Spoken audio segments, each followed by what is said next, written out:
All right, how's it going, everyone? It's been a while.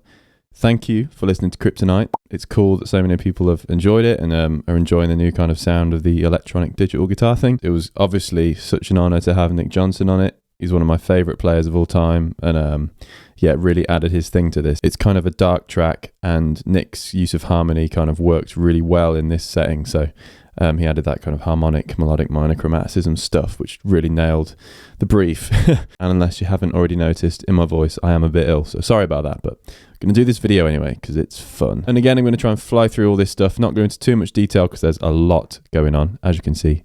But yeah, just talk about some cool bits behind the composition, and yeah, we'll get into it. So, intro.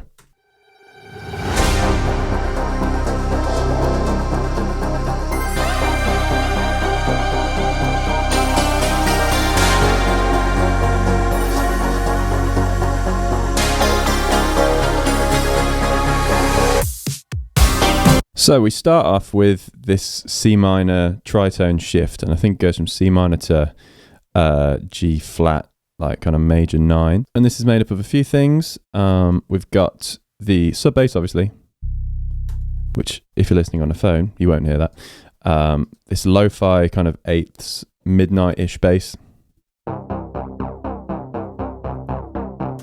Super wide, and there's no plugins on that. I must have bounced it out. It's probably from Diva.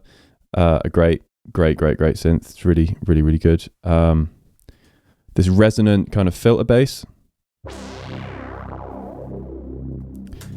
Super 1980s cop movie vibe, but again, good fun. And then a similar thing, I think. Yeah, a bit more of a kind of low, almost like Thriller sounding layer. Oh yeah, then a kind of foreshadow of the drop, with a load of Valhalla vintage reverb on it. And yes, so these chords, again, the rocky layers. So like, I kind of think of the Rocky soundtrack having this bright sawtooth kind of filter pad with a really bright piano. So that's made up of this and this, making this. And then that change to the G flat major 9. It's a really nice shift, and that's practically the verses of this track. And then we've got some cool, like, airy layers here.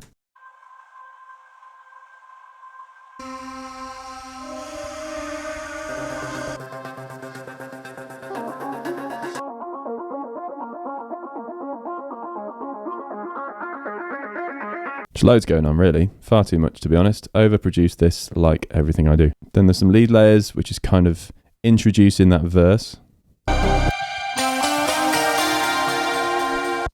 which is like a blinding lights patch. And some bells, which gives it a nice bit of top. And the Knopf guitar sound, which is this guitar, hang on.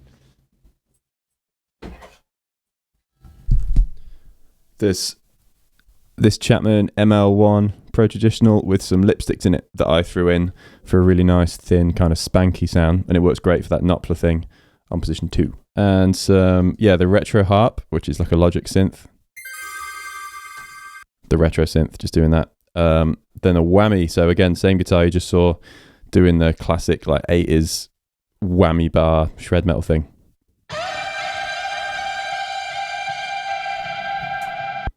It just needed it. It had that sound. So, oh yeah, then loads of like samples that I'm pretty sure I just got from Splice. So tons of effects in this. If I just solo all of this.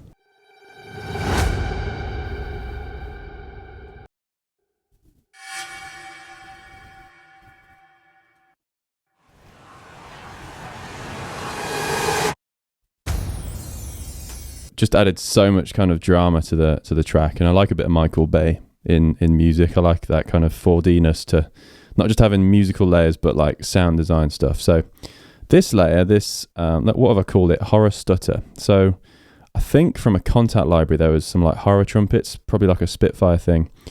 And you see there's a ton of plugins here. I'm actually going to unfreeze this so I can show you what's going on. So I've got a pitch shifter, just pitching it up one semitone because I guess it was a F sharp. Yeah. Then we've got just some EQ, taking the lows out.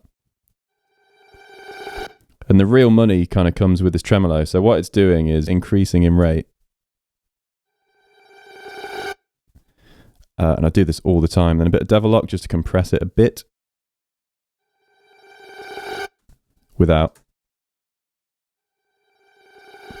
Gives a bit more attitude. Then Valhalla, which I'm automating, I think. Yeah, tiny bit. Just give it a bit of tail at the end there. And this riser is actually like a zombie horde, which I took from a popular zombie franchise. I won't say which. Without the fade, it sounds like this. And you get a longer version of it here.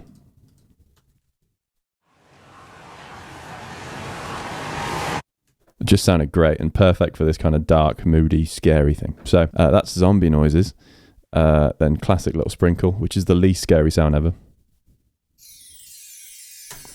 But just gave glitter to that kind of verse hit. So we're in the verse. I'm conscious I'm not kind of going too deep on some stuff. So we got the drums. Let's just solo all of these.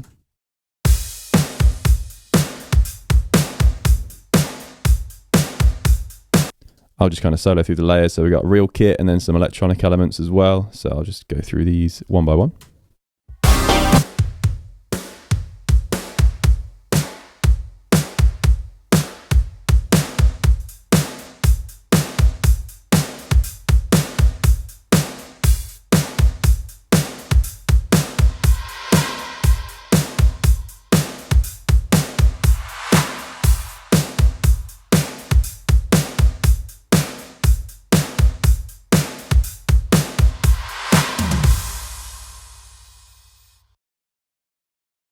Oh, I missed out this little guy. So a little djembe fill. Nice little thing there. And that with the toms made a nice little fill all together. Let's just find where they are. And I've missed out a very important layer here, the clock ticks. So this is the same one from Rolling With It, I believe, which I think is an Omega Speedmaster. I'm pretty sure I just sampled that by transient and then bounced it in place just so it was in 120 beats per minute, which I'm pretty sure is how fast a clock ticks anyway. And then we've got kind of thicker bass stuff after that. And this is all, again, pumping around the kick. So track spacer pumping with the kick frequencies. So it's just ducking them a bit. And then that's made up of a few things. Again, we've got the sub bass, just giving that low end, which you won't hear on a phone. Resonant bass thing. And some other stuff, which I'll bring in.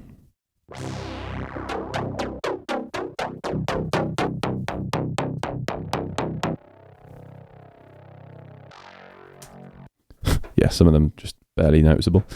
The standard key stuff, and then we have the leads. So this is a combination of the stuff in the intro and then some other stuff to fill the gaps. So if I just solo all of these.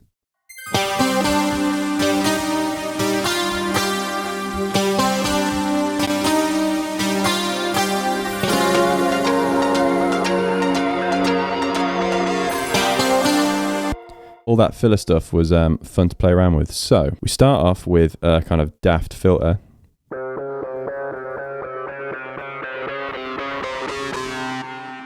Just gradually coming out with that low pass. And then we have these.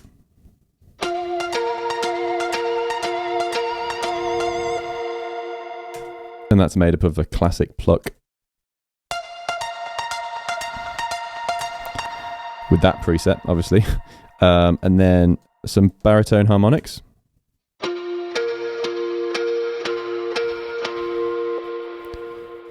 Using the Bia Chapman, it sounds like that one. And then the Spooky Boy, which is like a sawtooth wave patch on Serum. I'll bring this up with some pitch on the LFO.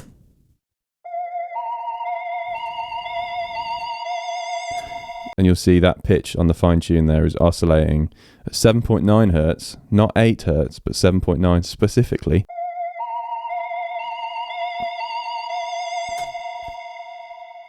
And that gives it that cool theremin kind of thing. And then we have more of that in the verse, and we go to the pre. So this is where the vocoder really comes in. Actually, no, that was a lie. It comes in the intro. So let's go to the pre, which is next.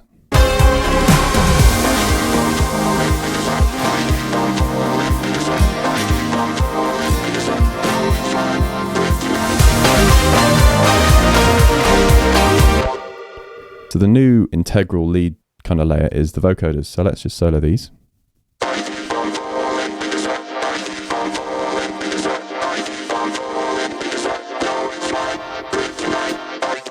Which again was the Digitech Talker. Great little piece of kit, that, love it to bits. With, I believe, Isotope Vocal Synth, which I've bounced out here. So just the kind of raw vocoder on that C note is mixed with a kind of chord pad version.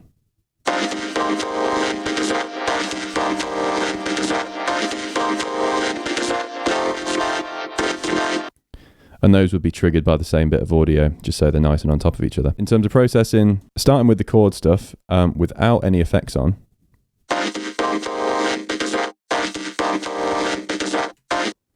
It's pretty good actually, but using CLA effects, which I love, just brought in a bit of room and eighth note delay.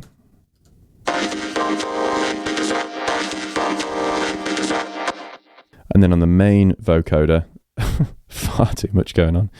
Right, let's bypass all of this. We started with this. Sounds very bare. Then a bit of a gate just to take out some of the hiss because it is an old bit of kit. But that really dulled it. It made it really dark. So Devil Lock gives it a bit of crunch. I made it even darker for some reason, but I'm going to ignore that. Then some EQ, so probably did quite a lot here. Wow, that's messy. So brought out loads of stuff, brought in a bit of top, brought out that for some reason. Then some compression, which is barely attenuating anything. Man, some of these moves are awful. Some more denoising. Then a massive high shelf. Bring in the sizzle, some chorus. Made it nice and wide. CLA guitar for a lot. So eighth note delay, some reverb, some push, that's compression, a bit of bite, top end, and some sub.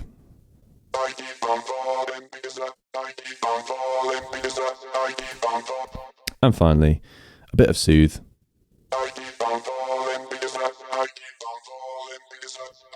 We're just taking out that stuff that gets annoying. And then finally, just some gain. And those two mixed together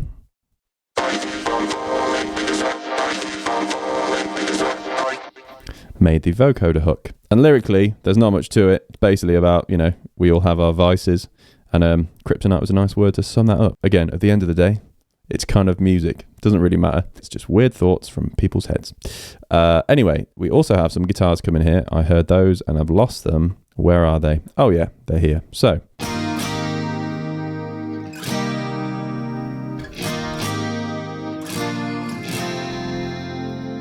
one of my favorite sounds ever, kind of position 2 on a Strat mixed with acoustics. Just sounds great. So let's solo those one at a time. We've got the Strats. Again, position 2, so that's bridge pickup and middle single, and then acoustics. Sounded like it was recorded with an SM7B. And also this layer, which I made in Serum,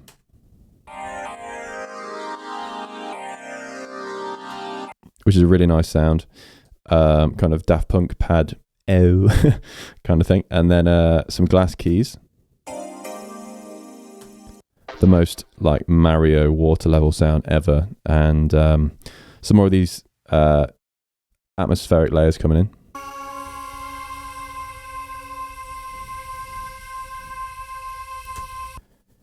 And as per, a load of effects. So if I just solo all of these.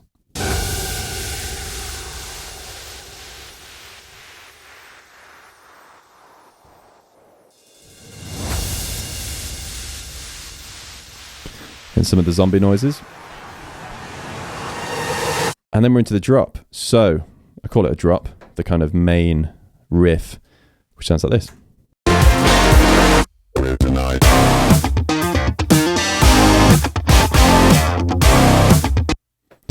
So drums back in full force.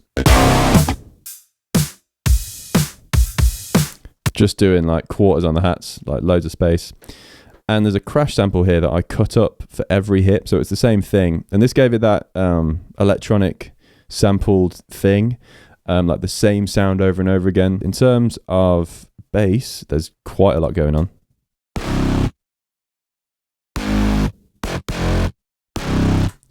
Huge sound. We'll do these one by one. So we've got the sub bass again. The French bass. Oh man, didn't even talk about this. So rewind a tiny bit. We have the pre.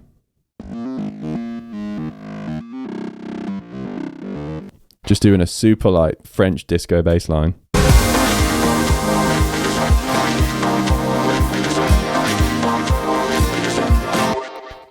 Underneath all that is this French bass that's doing that French disco house kind of bass line.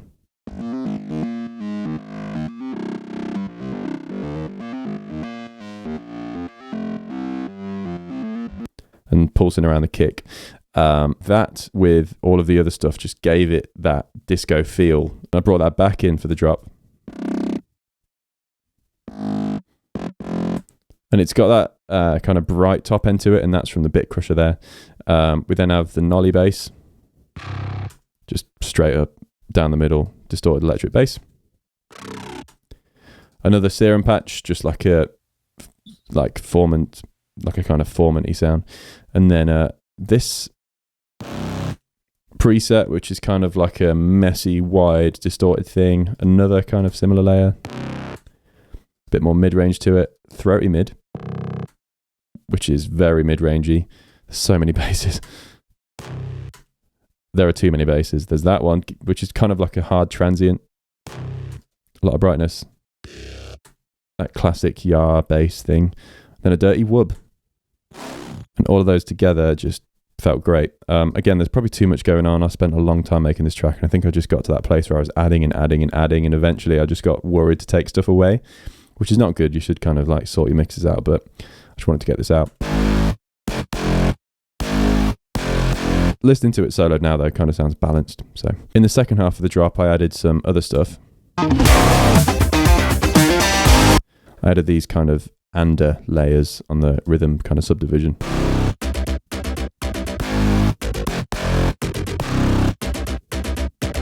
And that's made with this sound. And just a straight up transient, which gave the notes a bit more kind of punch. So that's that. We then have a load of keys, not doing much, just outlining those chord changes. Brought in the choir here as well, which sounds super cheesy, but it just felt good and kind of over the top. We've also got these bright guitars on top. We then get to the main guitar tone of this drop. And it's quite an unorthodox guitar sound, really, but I was going for something that wasn't like a normal guitar sound. It started off as a bounced out version of the Tone King plugin, I'm pretty sure, because it's got loads of nice low end to it. And because this is such a thumpy part, I wanted that low end to really kind of be there. And Tone King is great for that, which is crazy for such a kind of small amp, really. Then that went into the Archetype Tim Henson. Yeah. With nothing engaged, just with the chorus. Gave it a bit of summing, and then an EQ, doing loads of cuts for weird resonancy stuff.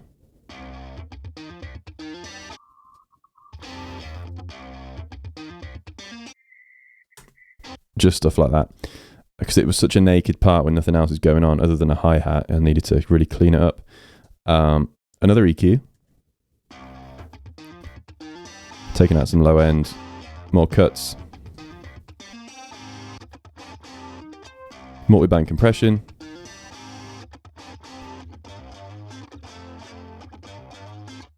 Some soothe, Again, working pretty hard on the low end.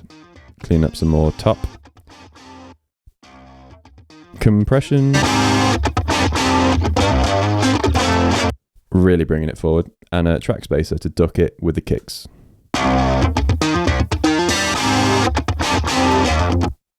That's guitar sound. So that's then doubled by this synth, which is the same sound from Rolling With It, just with some decapitator on it, I'm pretty sure.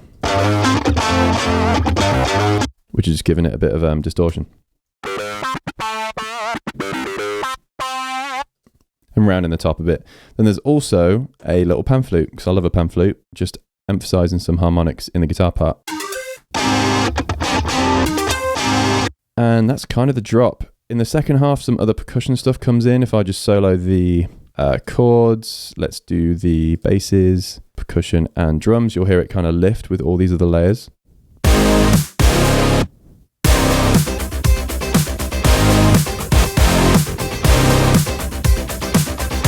Some other percussion stuff, which was here. So there's woodblock kind of sound, but it's synthy because I copied the same note. I think I pitched the woodblock to a C because it's bounced out now, and then did the same thing on a Juno, just with a bit of kind of release on it. Just gave it a really nice synthetic woodblock sound. Then some slap bass, which we love, which is a combination of an actual slap bass part and this serum patch with some automation on it. Then we're into the kind of post-chorus.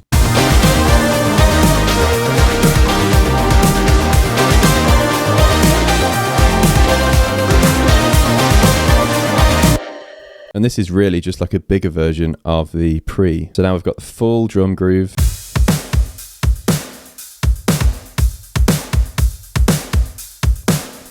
With some 16ths in the hats, some percussion.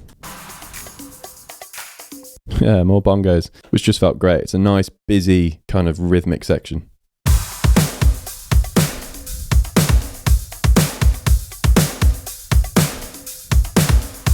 Outroed by that kind of djembe fill again. And we've now got a load of basses doing this French house kind of bass line.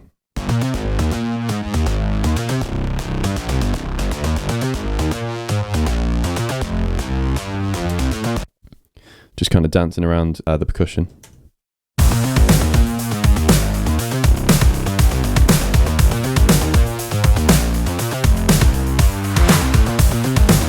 Love that. And we've got some nice funky lefts and rights.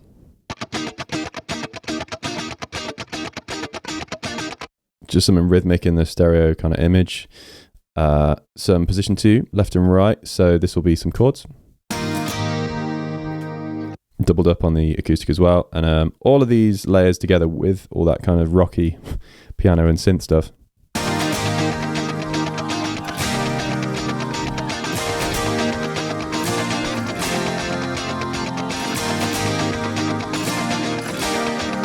Felt really nice. Below that, we then got the lead layers.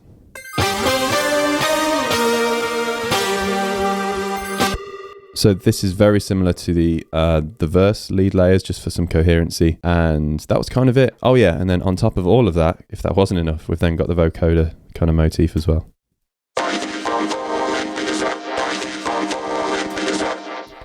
So a very busy section. And then it was time for old Nick Johnston to come in. So we had a nice dramatic gap after all that.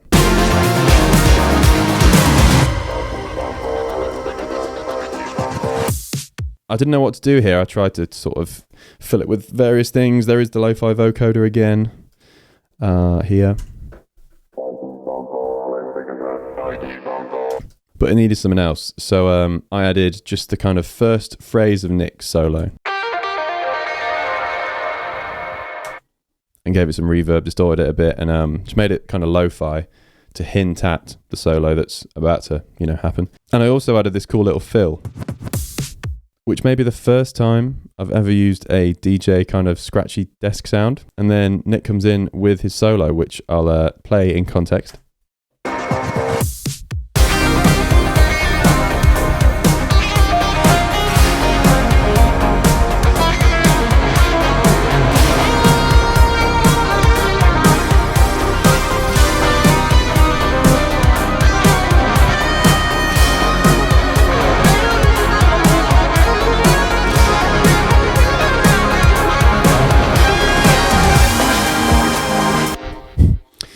Really great. Starts off kind of tame and then just goes off on one in such a Nick way, which I loved. So Nick sent me a few versions of this. He sent me some dry versions, some with reverb, and I just chose the dry one so I could process it a bit. And this is what that sounded like. Which has a bit of kind of, noise and liveness to it. So bit of dehum. Taking that away a bit. And then Archetype Petrucci, just for the post-effects section, a bit of the doubler on it, give it a bit of wideness, some chorus, delay and reverb.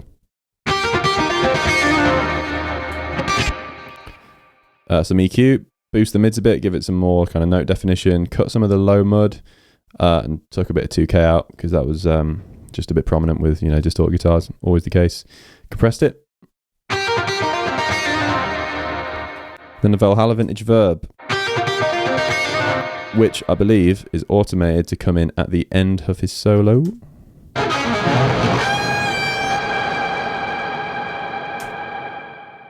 Yeah, and that just gives it a nice tail and drifts off into the pre, and then just a bit of gain automation, I think, just riding that. Then we go into another pre, which is exactly the same, but I forgot to talk about these 80s guitars. So I wanted a very kind of trashy sounding 80s guitar thing. Like, I was just in that mood for this track.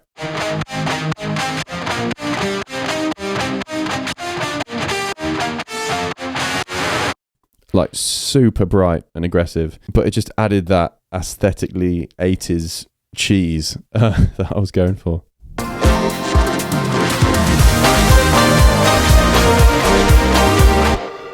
And I forgot to say, in pre number 2, there is the kind of trap hat stuff, which is, where is that? Oh yeah, I've called it Vibe, because that's how the kids call everything now.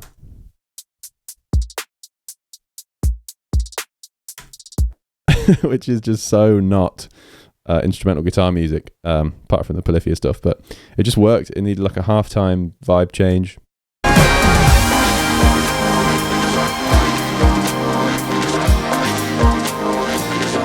And it's very subtle, but I didn't want it to be like, oh, now it's a trap tune. And then we have another drop, same sort of thing, but we have a few changes to the guitar part.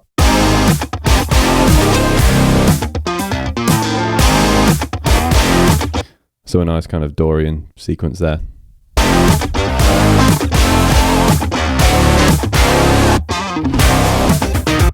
And a chromatic thing down to the 1. This cool little glide synth I added in to emphasize that. And it's very subtle and gets completely buried, but I knew it was there. And then we just have another kind of post drop, second half of the drop, but with some more animated bass stuff. So this is all played in, chopped up just for the rhythmic stuff.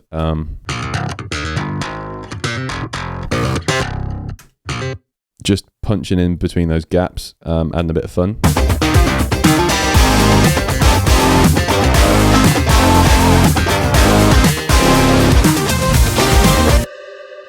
And I love little details like that. Then we have another pre, and then the second half of the pre is exactly the same, but I added a guitar solo. And this was a fun little challenge to get a guitar sound that wasn't like a typical guitar solo, because Nick already did that. And I wanted something a bit synthy. So this sound, if I unfreeze it, make it completely dry, is how it came in from QC.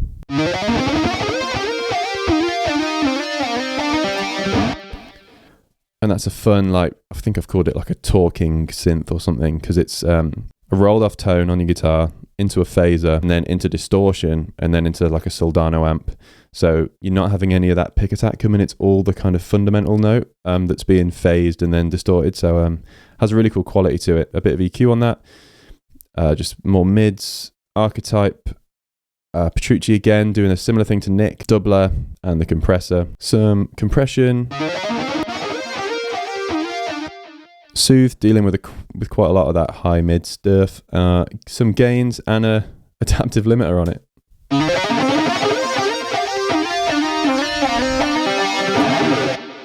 And that's kind of it. I've probably missed some stuff, but again, I try to not go too deep on this, just so it's not a flipping half hour long. It probably will be again, sorry. But if you've stayed till this point of the video, respect. Thanks for hearing me ramble. But yeah, it feels good to get this finally out. I worked on it for far too long. And it was a fun stage of experimentation making this track. Definitely learned some lessons doing it. And hopefully you have as well. yeah, next track coming in a couple days, actually, depending on when I get this out. Mid-April. Primal. It'll be good. I'm looking forward to it, and I hope you enjoy it as well. See you in the next one.